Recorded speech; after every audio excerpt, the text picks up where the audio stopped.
It was supposed to be an ordinary Sunday dinner, one of those rare evenings when my family gathered under one roof again. The smell of roast chicken filled the air, the table neatly set with the good dishes I saved for special occasions. My son sat beside his wife, and though they smiled politely, there was something fragile about her that night. Her eyes seemed swollen, her smile stretched thin. I tried to ignore it, convincing myself she was just tired. But as the meal went on, silence began to fill the spaces between the clinking of forks. My son avoided her gaze, cutting his food with unnecessary force. She picked at her plate, her hands trembling slightly. Then, suddenly, as I was serving dessert, she broke down. Her sobs echoed in the small dining room, the kind of crying that carries something deeper than sadness. It carried despair. My heart raced. Everyone froze. My husband tried to change the subject, but I could feel it. Something terrible was buried beneath that tablecloth, something they weren't saying. I reached across the table, touched her hand, and asked softly, "Honey, what's wrong?" She tried to answer, but her words dissolved into tears. My son's face turned pale. "Mom, it's nothing. She's just emotional," he said quickly, his tone defensive. But I knew that voice. It was the same one he used as a child when caught lying. A mother always knows. The room grew unbearably heavy. The sound of the clock ticking was the only thing that dared move. Finally, she looked up at me, eyes red and full of fear, and whispered, "I'm sorry. I didn't mean to cause any trouble." My stomach dropped. Sorry for what? My mind raced through possibilities. Had they fought? Had he hurt her? Had something happened I didn't know about? But the way she looked at me wasn't just guilt. It was pleading. It was the look of someone begging to be understood before the truth shattered everything. I glanced at my son again, and his jaw was clenched tight, his eyes refusing to meet mine. My instinct told me to press harder, but something inside warned me. I wasn't ready for the truth yet. Whatever she was about to say, it would change the way I saw my family forever. I took a deep breath, feeling the weight of the moment pressing against my chest. The air was thick, almost hard to breathe, and in that silence she finally muttered something so faint I almost didn't catch it. He promised he would stop.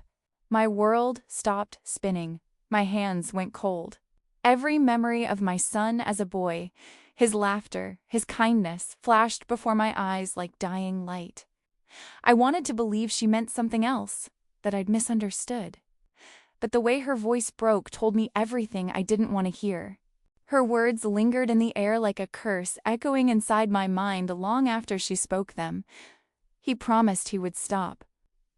Stop what? My thoughts spiraled, each possibility darker than the last. My son looked up, his face pale, his breathing shallow. "That's enough," he said, his voice trembling with anger more than authority. "We're not talking about this here." But his wife couldn't stop crying, her shoulders shaking as she tried to form words. I felt the room spinning, the walls closing in. I wanted to scream, to demand the truth, but all I managed to whisper was, "Stop what, sweetheart?" Her eyes met mine, full of sorrow and shame, and in that instant, I knew it wasn't something small. There was pain there, deep, physical pain, and the kind of fear you only see in someone who's been cornered too long. My son pushed back his chair, the wooden legs scraping against the floor. "We're leaving," he said, standing abruptly. But I stood too. "You're not going anywhere until I understand what's happening," I said, my voice shaking but firm. I'd never spoken to him like that before. He froze, surprised, and for a brief second I saw the little boy inside the man, the one who used to hide behind my legs when he was scared. His wife covered her face with her hands. "Please, don't make him angry," she sobbed. Those words pierced my heart. Don't make him angry. How many times had she said that in secrets? How many nights had she cried in silence while I slept peacefully, believing my son was a good husband? My husband sat silently at the head of the table, gripping his glass of water so tightly I thought it would shatter. He couldn't look at me. Maybe he already knew. Maybe he'd seen signs I missed. My hands were shaking as I reached out to touch her shoulder. "Tell me the truth," I pleaded, my voice cracking. "Please, tell me what's going on." She hesitated, then looked up at me, her lips trembling. "He loses his temper sometimes. He doesn't mean to. But it hurts," she said softly, touching the side of her arm as if remembering the pain. My knees almost gave out. I wanted to deny it, to say she was mistaken, that my son couldn't do such a thing. But denial is a luxury mothers can't afford when the evidence is crying in front of them. My son's eyes filled with tears, anger, guilt, confusion, all colliding in one broken expression. "You don't understand," he said, his voice cracking. "I've been under so much pressure, work, bills, everything. It just happens. It just happens." That excuse tore me apart. I felt something inside me collapse, the image of the perfect son I had built all my life. I saw now that my silence had made me blind. I wanted to scream at him, to protect her, to protect both of them from the ruin that had already begun. But all I could do was stand there, frozen, feeling like my heart had been ripped open. That night felt endless.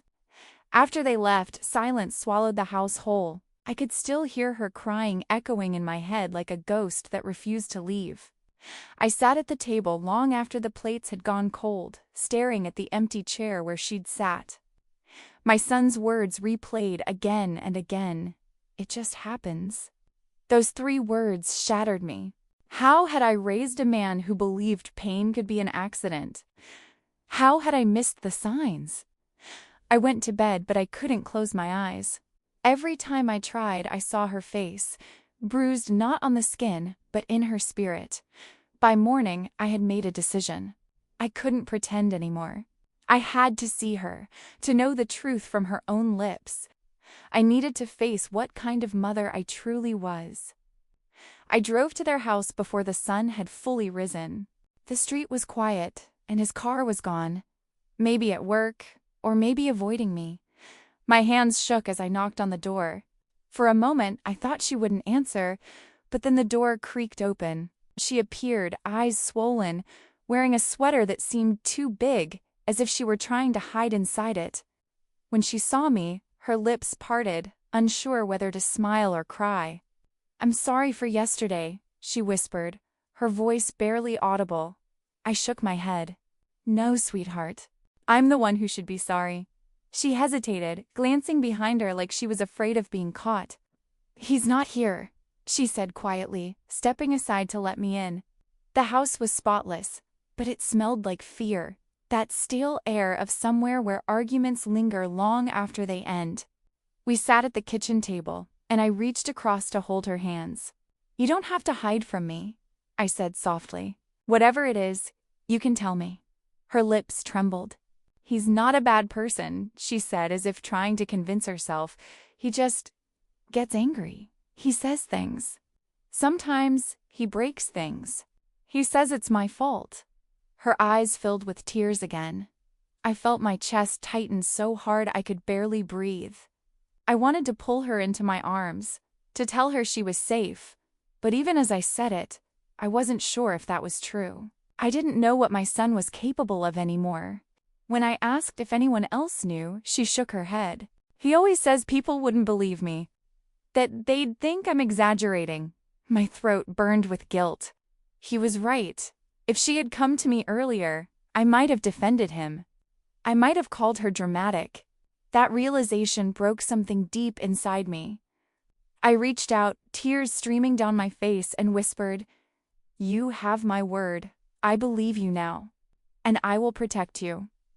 She looked at me as if those words were a lifeline. And in that moment I knew the woman my son had chosen needed saving, and it had to be me who did it. The hours after that conversation felt heavier than any day I had lived.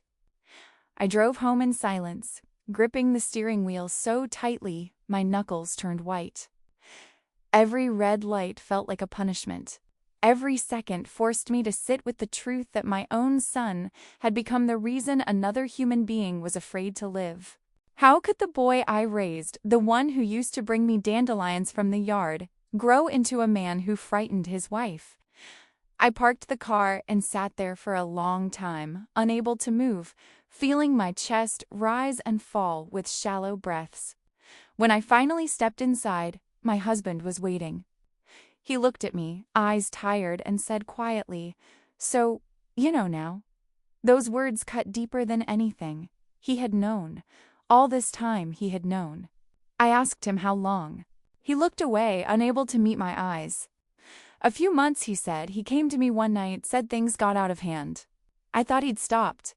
My voice rose before I could control it. "You thought? You thought? While she was being hurt under our son's roof?" He didn't answer. He just sat there, shame painted all over his face.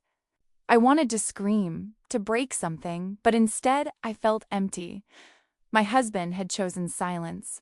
My son had chosen violence. And somehow, both of them had chosen to keep me blind. That night, I sat alone in the living room, staring at family photos that suddenly felt like lies. Birthday parties, weddings, smiles that hid bruises I never saw. The next day, I called my son. He didn't pick up. I called again and again. Finally, he answered, his voice sharp, defensive. "Mom, I told you, it's complicated." I tried to stay calm. "No," I said. "It's simple. You hurt her." There was silence on the line, just his breathing. Then he said, "You don't understand what it's like being under constant pressure." I wanted to reach through the phone and shake him. "Pressure doesn't excuse cruelty," I said. "Pressure doesn't leave someone crying at a dinner table." He didn't respond. I could hear his breathing getting heavier, faster. "You're taking her side," he said bitterly. "I'm your son. Doesn't that mean anything?" Those words twisted inside me. I wanted to say yes, that it meant everything, that no matter what he did, he was still my child. But I couldn't. I had to choose between being his mother and being silent. "It means I love you enough to tell you the truth," I said finally. "And right now, the truth is that you need help." There was a long pause. Then, in a voice cold enough to freeze me, he said, "Don't come near us again." The line went dead. I sat there, phone in my hand, staring at nothing, realizing that in trying to protect her, I had just lost him. The days that followed were a blur of silence and guilt. I couldn't eat, couldn't sleep. Every sound in the house reminded me of the distance between me and my son. My phone stayed quiet, except for the occasional late-night message from his wife, small fragments of fear disguised as updates. "He's calmer today. He hasn't yelled since yesterday." I think things are getting better. But I knew they weren't. Abuse doesn't disappear. It hides, waiting for the next spark. I wanted to drive to her house again to pull her out of there, but she begged me not to. "If he finds out I told you," she whispered once, "he'll leave me. And I'll have nothing." That broke me even more. How many women stay because they think pain is safer than loneliness? How many mothers like me pretend not to see until it's too late? I tried to keep busy, to distract myself with chores, but nothing worked. Every dish I washed felt heavier, every room colder. My husband barely spoke to me. I think the shame consumed him too. One afternoon, I found myself sitting in the old nursery, the one that used to be my son's room. His drawings still hung on the wall, faded by time. I traced my fingers over a picture he'd drawn at 6 years old. Stick figure family holding hands under a big yellow sun. He had written, "Mommy, Daddy, me." My heart shattered. Somewhere between that innocent drawing and the man he became, I had lost him. And I couldn't help wondering if it was my fault. Did I raise him to hide his pain instead of face it? Did I teach him that anger was easier than vulnerability? That night, I received a call. My heart jumped when I saw her name, but her voice on the other end was trembling. "He found out I talked to you," she whispered, sobbing. "He said I embarrassed him." My chest tightened. "Are you safe?" I asked, my voice shaking. I don't know, she said. He's gone for now, but he said things I've never heard before. I could hear her breathing fast, terrified. I can't do this anymore. I didn't hesitate. Pack your things, I said firmly. Come here. Tonight. She hesitated, terrified but desperate. He'll kill me if he finds out, she whispered. He won't, I said. Not if I'm with you. I hung up, grabbed my car keys, and drove faster than I ever had in my life. My hands were shaking so badly that I could barely grip the steering wheel. I didn't care about the risk. I just knew I couldn't let her face that nightmare alone. The night air felt colder than it should have. My hands gripped the steering wheel as the headlights sliced through the darkness, each mile feeling heavier than the last. I kept imagining her, alone, scared, clutching a bag of hurriedly packed clothes, listening for footsteps that might never come or could come too soon.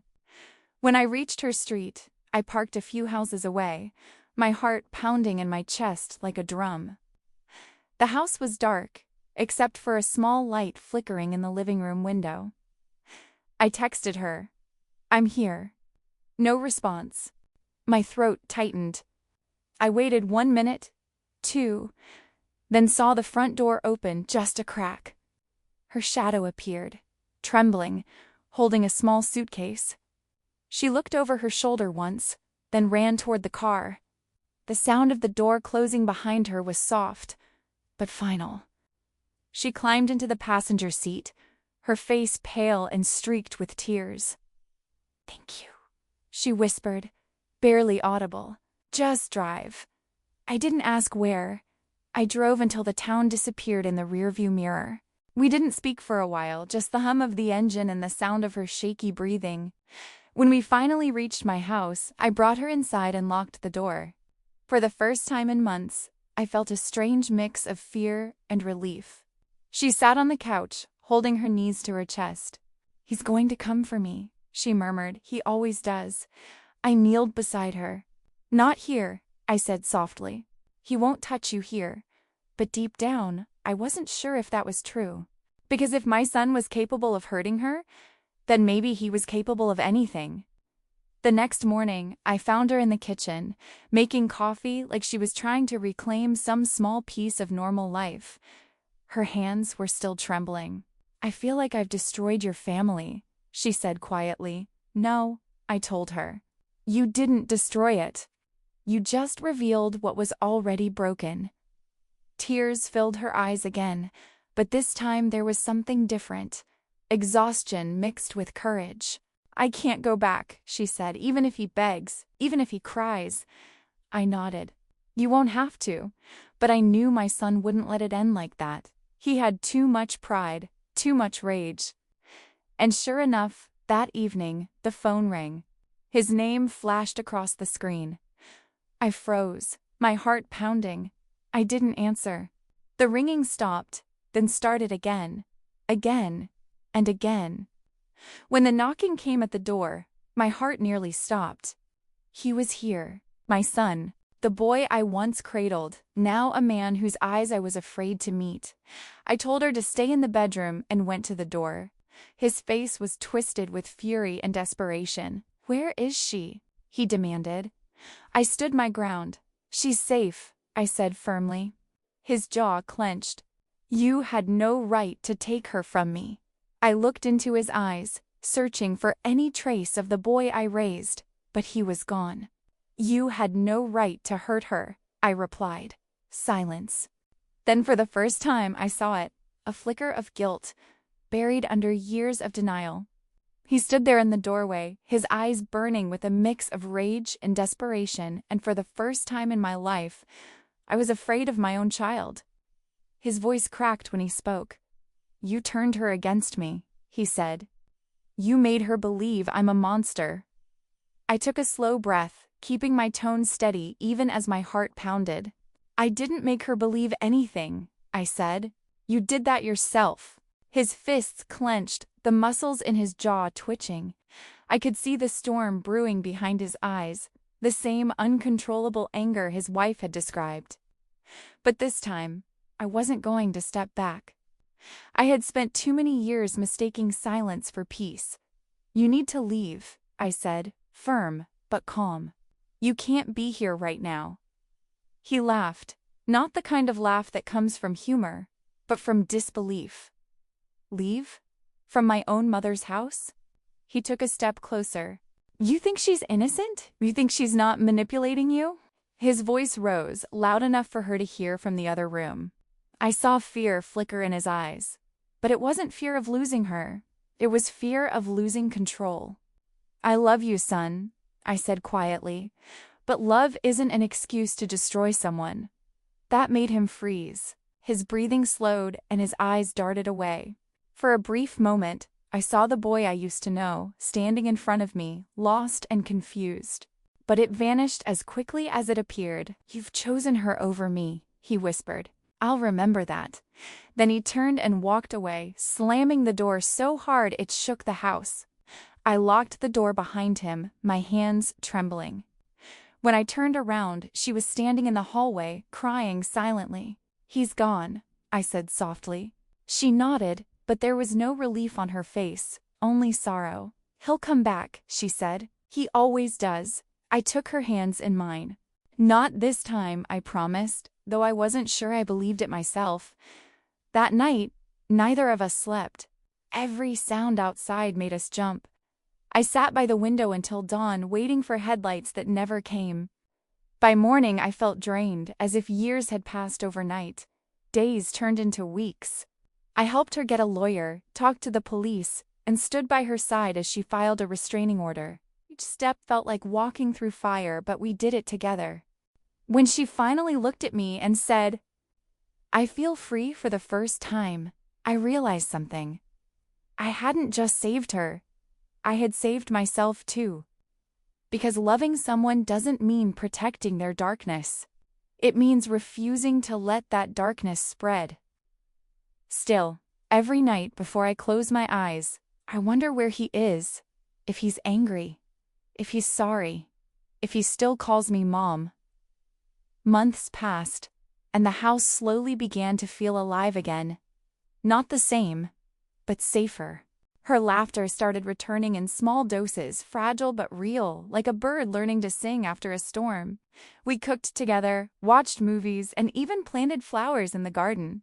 But no matter how normal things seemed, the shadow of what had happened never truly left.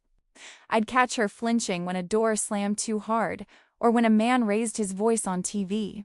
And sometimes, late at night, I'd hear her crying softly in the guest room. Healing, I learned, isn't a straight line, it's a path full of echoes. As for me, I was healing too, though I didn't know how to admit it. I missed my son.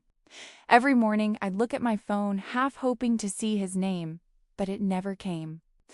Then one afternoon, as I was folding laundry, the phone finally rang. His name flashed across the screen. My heart stopped. My hands trembled so badly I almost dropped the phone. For a moment, I didn't want to answer. I wasn't sure if it would be my son calling or the man he'd become. I took a deep breath and pressed accept. His voice was quiet, subdued. "Mom." Just that word made tears fill my eyes. "I'm sorry," he said after a long pause. I didn't respond. I wanted to, but words refused to come. "I've been in therapy," he continued. "The court made me go after the restraining order. At first, I was angry. I blamed you. I blamed everyone. But now I see what I did." My heart clenched. There was something in his voice, remorse maybe, or realization. "I hurt her," he said, his voice cracking, "and I can't take it back." I pressed the phone against my chest, silent tears streaming down my face. "I don't know if she ever forgive me," he said, "but I wanted to tell you that I'm trying to change." I finally found my voice, trembling but steady. "That's all you can do, son. Change and never go back." He was quiet for a moment. "Do you hate me, Mom?" My breath caught. "No," I whispered. "I could never hate you. But I can't protect you from what you did." There was a pause. and I heard him sniffle softly. "I know," he said. "I just wanted to hear your voice again." When the call ended, I sat there for a long time, phone still in my hand, his heart torn between pride and heartbreak. My son was finally facing his demons, but the damage he left behind would never fully fade. That night, I told her about the call. She listened quietly, her expression unreadable. "Do you think he really changed?" she asked. I sighed. "I think he's trying, and sometimes that's the hardest step." She nodded, tears in her eyes. "I hope so," she whispered, "not for me, but for the person he'll be next." Weeks passed after that call, and though life seemed calmer, I carried a quiet ache that never left. I would see her sitting in the garden, sunlight touching her hair, and I'd feel grateful that she was finally breathing freely, yet haunted by the memory of what it took for her to reach that peace. Every so often, my son would message me short updates: "Still going to therapy, got a new job, trying to be better." Each one felt like a small step toward redemption, but I knew healing wasn't linear. One mistake could undo everything. Still, part of me clung to hope, because hope is the last thing a mother ever lets go of. One afternoon, he asked to see me in person. I hesitated for days before agreeing. He wanted to meet in a cafe neutral ground, somewhere that didn't hold the ghosts of our family home. When I walked in, I almost didn't recognize him. He looked thinner, older, as if guilt had aged him more than time ever could. His eyes were softer, though, his voice gentler when he said, "Hi, Mom." I sat across from him, heart pounding. For a long moment, we didn't speak. Then he said, "I wanted to thank you for saving her and for not giving up on me." His words caught me off guard. I had imagined this meeting so many times, but never with gratitude. "You were angry with me," I said carefully. "I was," he admitted, nodding. "But I've learned that anger is easier than shame, and I had a lot of shame." He looked down at his hands. "I know she'd never come back. I don't expect her to. But I want to be someone who doesn't deserve hate anymore." I reached across the table and placed my hand over his. For the first time in years, he didn't pull away. "That's all I ever wanted, son," I said softly. "For you to be a man who faces what he's done." His eyes glistened, and I could see the little boy I'd raised, not gone, just buried under layers of pain and pride. "Do you think she's okay?" he asked quietly. "She's healing," I said. "Some scars never fade, but she's finding her way." He nodded slowly, swallowing hard. "Good," he whispered. Then he looked up, tears running down his cheeks. "I don't deserve forgiveness, but I hope one day I can earn peace." And for the first time since that terrible dinner night, I believed he truly meant it. When I returned home, I found her waiting in the kitchen. She didn't ask what he'd said, but somehow she knew. "He's trying, isn't he?" she asked softly. I nodded. "Yes," I said. "He's trying," she smiled faintly, a sad, distant smile. "Then maybe that's enough." And in that moment, I realized healing wasn't just for her or for him. It was for all of us, piecing together what was shattered and learning to breathe again. The weeks that followed that meeting felt strangely quiet, like life had paused to catch its breath. There was no drama, no shouting, no unexpected calls, just silence. But this silence wasn't empty. It was healing. Sometimes I'd find myself replaying his words. "I want to be someone who doesn't deserve hate anymore." They echoed in my mind like a fragile promise. I knew it would take more than words to rebuild what he had broken, but hearing them gave me something I hadn't felt in months: hope. Still, the fear lingered. Every knock at the door made my heart skip. Every unknown number made my hands shake. Trauma has a way of teaching you not to trust peace. It makes calm feel suspicious, like the eye of a storm that could return any moment. Then, one morning, I found an envelope on my porch. No stamp, no address, just my name written in his handwriting. My heart raced as I opened it.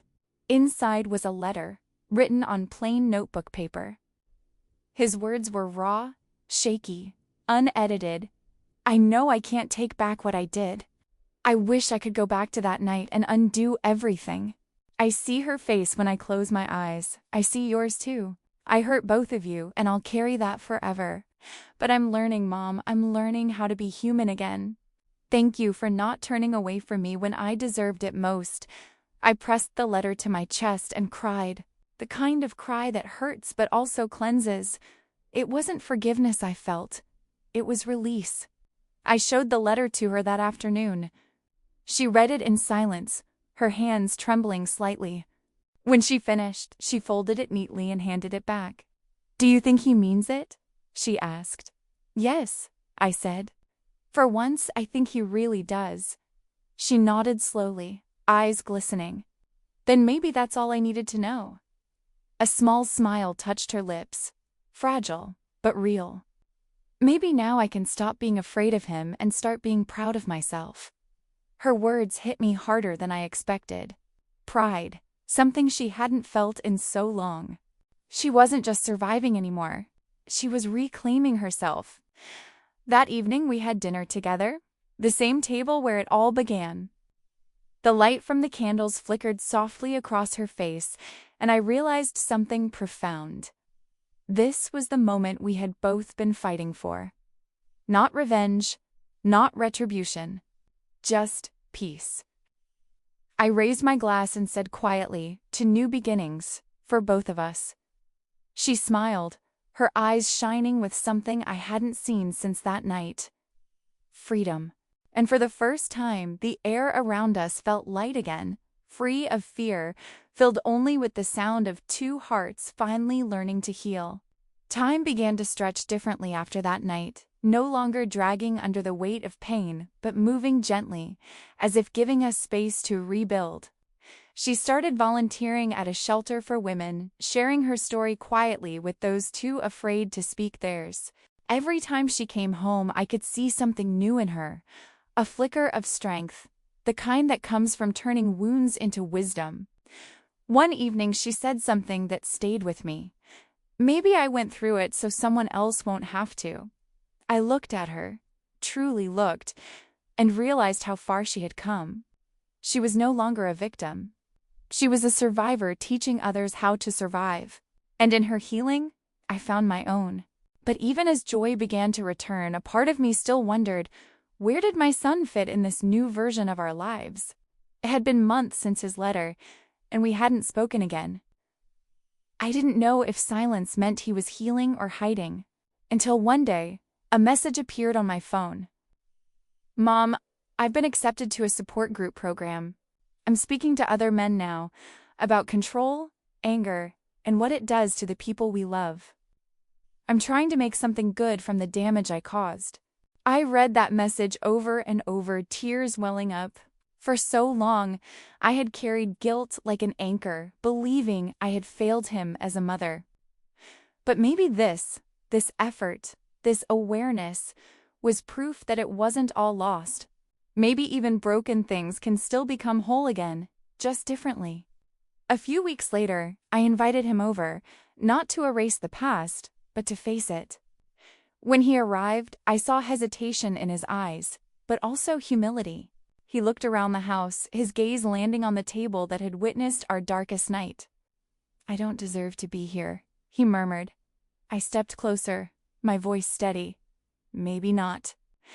But you deserve the chance to do better." He nodded, his eyes glistening. "I won't ask her for forgiveness," he said quietly. "I just want to live in a way that honors it." I believed him. For the first time in years, I believed him. That evening, as he left, she stood quietly by the window, watching. When his car disappeared down the road, she whispered, "I never thought I'd be able to see him again without fear." Her voice cracked, but I did. I placed a hand on her shoulder. "That's not weakness," I said. "That's victory." She smiled faintly, wiping a tear. Maybe we all survived each other in the end. And she was right. Survival doesn't always look like happiness. Sometimes, it looks like peace in the same room where pain once lived. The following months brought a strange kind of quiet harmony. Life no longer felt like walking on broken glass. The sharpness was still there, but we had learned how to step carefully. She began smiling more often, the kind of smile that reaches the eyes, soft but full of strength. Sometimes I'd catch her humming while cooking, and I'd stand in the doorway, silently thankful that I had gotten her out in time. My son continued his therapy, attending sessions and support groups regularly. He'd send short updates, nothing dramatic, just enough to let me know he was still trying. I'm learning to listen before reacting. I spoke at a meeting today. It was hard, but I did it. These small victories became the threads that slowly stitched our fractured family together. Not perfectly, but enough to hold. One evening, I came home to find her sitting at the kitchen table with an envelope in her hands. "It's from him," she said softly, sliding it toward me. My heart skipped a beat. I hesitated before opening it. Inside was a letter, written with a shaky but careful hand. "I don't expect forgiveness," he wrote. "I just hope you know I'm not that man anymore. I see the pain I caused in every quiet room, in every night you couldn't sleep because of me. I wish I could give those moments back. I don't want to be remembered by the worst thing I've done. I want to be remembered by the effort I made to make it right." By the end of it, tears were running down my cheeks. I looked up at her, and for a moment, neither of us spoke. Then she said quietly, "He's finally seeing it, really seeing it." A few days later, she asked if she could send him a message. She spent hours writing it, tearing pages apart, rewriting sentences. When she finally handed it to me to read, I couldn't hold back my tears. "I don't know if I'll ever forget what happened," she wrote, "but I believe in change. If you're truly walking a new path, then I hope you find peace. Not for me, but for yourself." It wasn't reconciliation, but it was grace, the kind that only comes from deep understanding. I mouthed it for her the next morning, my hands trembling, knowing that this single act could close one of the darkest chapters of our lives. That night, we sat outside together, watching the sunset fade behind the trees. The air was calm, golden, peaceful. "Do you think we'll ever stop feeling it?" she asked. I looked at her, then at the horizon. "No," I said softly. "But maybe that's the point. Pain doesn't disappear, it transforms. It reminds us of what we survived." She smiled faintly, and for the first time, I felt like we both understood. Survival isn't forgetting the darkness. It's learning to live with the light that came after. The days moved on, softer now, quieter. It was as if the house had exhaled for the first time in years. The weight that once lingered in every corner had begun to lift, replaced by something fragile but pure, forgiveness maybe, or acceptance. She had started painting again, turning blank canvases into soft landscapes full of color and hope. One morning she showed me a small painting, a woman standing in front of a door, sunlight pouring in from behind her. "That's me," she said with a quiet smile, finally leaving the darkness. I couldn't speak. I just hugged her, realizing how far she had come from that night at the dinner table when her tears had first broken the silence that changed everything. A few weeks later, my son sent another message, this time a voice note. His tone was calm, steady. "Mom, I'm working with a group that helps men understand what leads them down the wrong path. I tell them about my mistakes, not to erase them, but to make sure no one repeats them. I still think about her every day, but not with anger anymore, with regret and gratitude. She saved my life by walking away. I listened to it several times, my heart aching and healing all at once. People always say monsters can't change. But maybe monsters are just people who never learned how to face their own pain. And when they finally do, they stop being monsters." That evening, I played his message for her. She listened in silence, her hands folded tightly on her lap. When it ended, she closed her eyes, inhaling deeply. That sounds like him, she whispered. Not the man who hurt me, the man he could have been. I felt tears in my eyes, not of sadness this time, but of release. Maybe in some strange, painful way, everything that happened had led us all here, to this fragile understanding of love, loss, and what it truly means to grow. You don't have to forgive him, I said softly. You just have to forgive yourself for surviving. She smiled weakly. I already have. As the night deepened, we sat together by the window, the lights of the city flickering in the distance. She leaned her head on my shoulder, and I thought of everything we'd endured, the silence, the fear, the heartbreak, and finally, the truth. Life doesn't give us happy endings. It gives us honest ones. And this imperfect peace between us, was more than I ever thought we'd find. For the first time, I didn't see victims or villains anymore. I just saw people trying to be better than their pain. Spring arrived quietly that year, and with it came a feeling I hadn't known in so long. Calm. The house, once filled with fear and whispers, now smelled of fresh paint, blooming flowers, and coffee in the morning. She began opening the windows again, letting the light pour in, as if she was finally inviting the world back into her life. Sometimes I'd watch her in the garden, talking softly to the plants she'd grown. Her hands steady, her movements full of peace. Watching her was like watching a wound close. And yet, even in that serenity, I often found myself glancing at the road, wondering if he would ever come by again, not to reopen old pain, but to prove that growth can last. Then, one morning, it happened. A car pulled up outside. My heart skipped. He stepped out holding something in his hands, a small box. My breath caught as he walked to the door and knocked gently, almost as if afraid to disturb the air. I opened it, and for the first time in years, his face wasn't hardened. His eyes were soft, humble.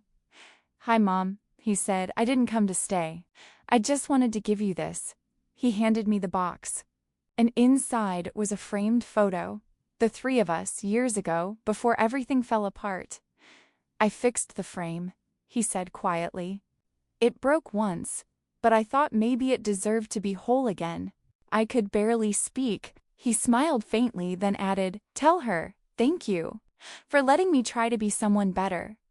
Before I could respond, he turned and walked away, leaving only the echo of the man he had finally learned to become. I stood there for a long moment, clutching the frame to my chest. When she came into the room, she saw it and froze. "He was here," I whispered. She nodded slowly, her eyes glistening but calm. "Then maybe it's really over," she said. "Not forgotten, just finished." I set the frame on the mantel, the cracks in the glass still faintly visible, a reminder that some things can be mended but never erased. We sat together in silence, watching the afternoon light reflect off that old photo, the ghosts of who we used to be smiling back at us. That night, I wrote in my journal something I hadn't done in years. Forgiveness is not about forgetting. It's about setting down the weight we were never meant to carry forever. When I closed the book, I felt lighter, as if a long journey had finally reached its shore. I looked at her one last time before bed. She was asleep, peaceful, her face illuminated by the soft glow of the lamp. For the first time, I realized that survival isn't the end of a story, it's the beginning of a new one, and ours was finally ready to start again. It's been almost a year since that night, the night everything fell apart, and somehow, the night everything began again. Life has become gentler now, not perfect, but honest. She moved into her own apartment a few blocks away, small but filled with light and warmth. On weekends, she comes over for coffee, and we talk about everything, the past, the present, the future, not with bitterness anymore, but with acceptance. My son still calls occasionally. His voice sounds steadier now, lighter, like a man learning to live with himself. He told me he started mentoring others at the group, helping men understand how anger destroys not only others, but themselves. When he said, "I want my story to mean something," I realized he already made it mean something, not by erasing the pain, but by facing it. Sometimes I still sit at that same dinner table where it all started, the one that once held tears, silence, and truth so heavy it nearly broke us. Now it holds laughter again. It holds healing. I keep the old photograph he brought me on the mantel, the one with faint cracks across the glass. I never replaced it. Those cracks belong there. They remind me that even broken things can be beautiful when they're honest about their scars. Every now and then, I trace my finger along those cracks, not with sadness, but with gratitude. Because that photo, just like us, survived. It's imperfect, but it's real. I sometimes wonder what would have happened if she hadn't cried that night. If her pain had stayed buried under small talk and dessert plates. Maybe we'd still be living in that illusion, pretending everything was fine, pretending love could exist without truth. But pain has a way of bringing light into places that have been dark too long. Her tears saved her. They saved him. And, in a way, they saved me too. I lost the son I thought I had, but I found the man he's becoming. And though I'll never stop wishing it had happened differently, I've learned that love isn't about pretending. It's about staying when it hurts and standing when it breaks.